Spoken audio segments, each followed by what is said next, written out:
Okay, time to go over chapter 3. No matter how you're doing, no matter how you think you're doing, no matter how you feel you're doing, whether you don't feel you're doing nearly as good as you used to, or could just be, regardless of it, we know that we just have to keep going and taking action. And yeah, just remember why you started. Chapter 3, the source of power, to share this information because it's very important.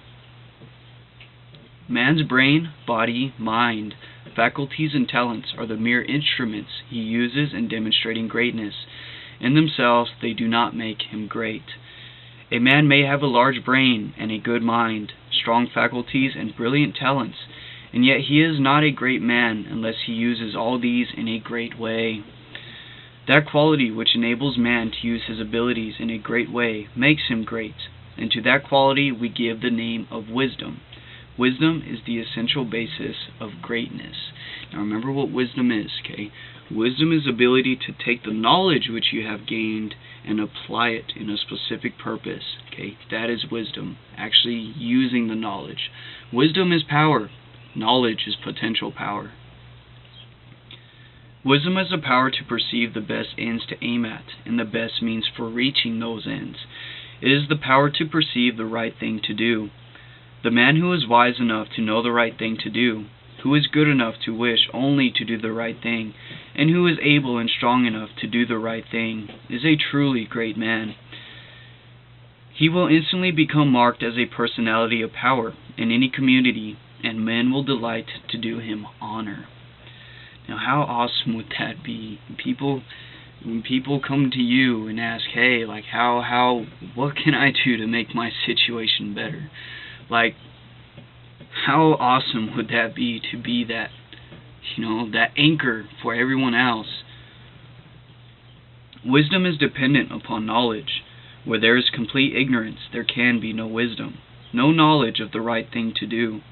Man's knowledge is comparatively limited, and so his wisdom must be small, unless he can connect his mind with a knowledge greater than his own and draw from it. This is what the really great men and women have done. Man's knowledge is limited and uncertain, therefore he cannot have wisdom in himself. Only God knows all truth, therefore only God can have real wisdom, or the right thing to do at all times, and man can receive wisdom from God. I proceed to give it an illustration. Abraham Lincoln had limited education, but he had the power to perceive truth. In Lincoln, we see the preeminently apparent the fact that real wisdom consists in knowing the right thing to do at all times and under all circumstances, in having the will to do the right thing, and in having talent and ability enough to be competent and able to do the right thing. Back in the days of the abolition agitation, and during the compromise period, when all other men were more or less confused as to what was right or as to what ought to be done, Lincoln was never uncertain.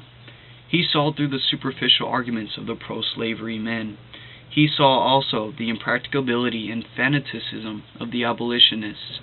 He saw the right ends to aim at, and he saw the best means to attain those ends. It was because men recognized that he perceived truth and knew the right thing to do that they made him president. Any man who develops the power to perceive truth, and who can show that he always knows the right thing to do, and that he can be trusted to do the right thing, will be honored and advanced. The whole world is looking eagerly for such men. When Lincoln became president, he was surrounded by a multitude of so-called able advisors, hardly any two of whom were agreed. At times they were all opposed to his policies. At times almost the whole North was opposed to what he proposed to do. But he saw the truth when others were misled by appearances. His judgment was seldom or never wrong. He had faith. Lincoln had faith in his own perceptions of truth. He had faith in his own abilities of doing things. He had faith in his own greatness, in his own knowledge, in his own wisdom. He had faith in himself, And also he had faith in God, because he must have been connected with this universal energy, this ocean of consciousness with everything lives and moves and has their being and intelligence that everyone is living in, something that knows all within itself, this thing that moves all within itself, and at the same time this intelligence holds all things in its place. Remember, this power, this higher power from which everything has been created from, is omnipotent, omniscient, and omnipresent. He sees all, it knows all, it is everywhere and in all, and it is in you, constantly urging you to keep doing the things which you always want to do, constantly urging you to be the person you want to be, constantly urging you to let go of the things that no longer help you grow, so you can make room for the things that will help you grow. Because remember, we're all open channels of this universal consciousness, okay? It is through us which God learns about himself. God is your awareness, okay? The only thing which makes us individuals are this individual living organism or entity, our own brain cells. It is through the brain cells we have memories, okay? We remember things, we see things, okay? We hold on to things, because when somebody, let's say somebody drowns, okay, they're drowning, okay, when some people drown, their water gets filled with lungs, okay, they have no oxygen. When you don't have oxygen in your brain cells start to die, okay. People who have drowned have literally forgotten things in their life because they didn't have oxygen, and as they were losing oxygen, their cells started to die, and the cells which was holding on to that certain memory had passed away, so now they don't remember. Okay, remember, the consciousness which flows, which is all around us and through us, is the exact same consciousness which focuses on the brain cells of every single individual. Your awareness. When Lincoln became president, he was surrounded by a multitude of so-called able advisors, hardly any of two whom were agreed. Okay, we already read this part. He was at once the ablest statesman and the best soldier of the period. Where did he, a comparatively unlearned man, get this wisdom? It was not due to some peculiar formation of his skull or to some fineness of texture of his brain. It was not due to some physical characteristics. It was not even a quality of mind due to superior reasoning powers. Now remember, the reasoning powers is the same as the intellect, okay? It is the intellect which moves between, okay, if I do this, then this is going to happen. Or if I do this instead, this is going to happen, okay? Intellect always argues between 2 points, okay? He is saying Lincoln did not use his intellect to perceive this truth. So where did this truth come from? Knowledge of truth is not often reached by the process of reason. It was due to a spiritual insight. Men perceived truth, but where did he perceive it, and whence did the perception come? We see something similar in Washington, whose faith and courage, due to his perception of truth, held the colonies together during the long and often apparently hopeless struggle of the Revolution. We see something of the same thing in the phenomenal genius of Napoleon, who always knew, in military matters, the best means to adopt. We see that the greatness of Napoleon was in nature rather than in Napoleon, and we discover back of Washington and Lincoln something greater than either Washington or Lincoln. So he is saying the greatness that we had seen in Napoleon was the greatness of the nature. Okay, okay,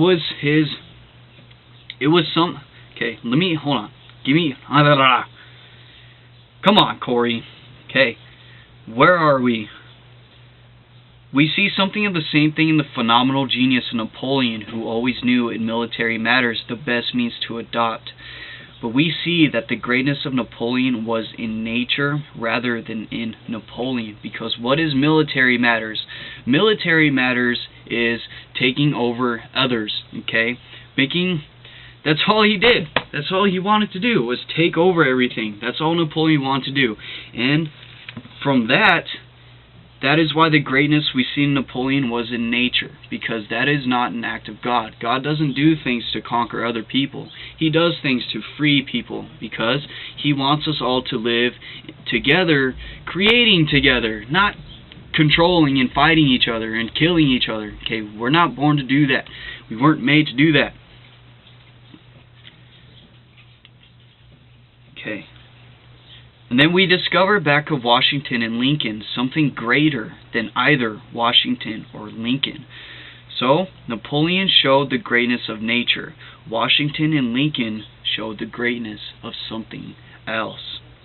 They perceived truth, but truth cannot be perceived until it exists. And there can be no truth until there is a mind to perceive it.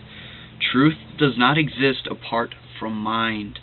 Washington and Lincoln were in touch and communication with a mind which knew all knowledge and contained all truth. So of all who manifest wisdom. They are all in connection with one mind. And remember what we had learned from Charles F. Hannah, okay? We could all think the thoughts of the sages. We could all think the greatest thoughts which all the great thinkers have ever thought. We could think the thoughts Nikola Tesla thought. We could think the thoughts Edison thought. We could think the thoughts that Jesus the Messiah thought. We could think the thoughts that Buddha thought. Okay? The only thing we need to do is create that corresponding outline within our brain. Remember, we can't appreciate it until we have a corresponding outline within the brain. A brain cell capable of receiving it. Okay? So, mind. They were in touch with the mind who knew all things. And Charles has also given an example that personal consciousness, me and you as personal entities and individuals, we are like a tuning fork. Okay, we're only in tune and are aware and see things that happen around us which we are in tune with, which we have created our own radio station, which is our brain, to be in tune. Remember, the brain is a transmitter and receiver of vibrational frequencies, as well as every single other cell in your body. Okay, transmitting and receiving frequencies, if you're not in tune with that specific frequency, it's almost like it's not going to exist. Okay, but everything that has ever existed before and ever will exist is still in existence now. The only way in order to bring it into fruition is to build a brain capable of holding it. Wisdom is obtained by reading the mind of God. Now that will be end of chapter 3 on the source of power. Now moving into chapter 4, and that will be the mind of God.